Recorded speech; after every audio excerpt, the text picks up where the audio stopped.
অনেক সময় আমার কাছে কোয়েশ্চেন আসে, how do you balance between your work and your habit of reading books.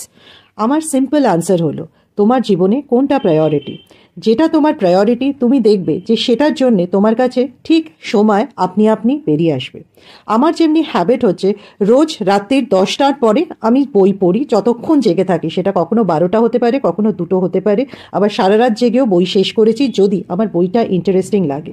আর আমি মোটামুটি এভরি নাইট বই পড়ি, মানে it is like a habit. আমার যদি ওটা না করা হয় আমার মনে হয় something I have left out for the day. আর একটা জিনিস যেটা করি, আমি অ্যাট এ টাইম 4-5টা বই পড়ি, এবং বিভিন্ন বই পড়ার সময়ও আমি 10 মিনিট 15 মিনিটের ব্রেক নিই, আবার পড়ি, এবং টার্গেট রাখি যখন একটা বই টাচ করছি অ্যাটলিস্ট 50টা পাতা যেন পড়ে শেষ করতে পারি। তাতে আমার গোলটাও রিয়ালিস্টিক। বিভিন্ন বই পড়ার জন্য আমার কাছে ভেরিয়েশন থাকে, আর এতে আমি একটা বই পড়তে পড়তে বোরও হই না। তাতে আমার টাইমটা ঠিকভাবে স্পেন্ড করা হয়, আর এতে আমার কাজেও একটা রিল্যাক্সেশন ফ্রম রিডিং হয়। কন্টেন্টটা ভালো লাগলে please like, share and comment.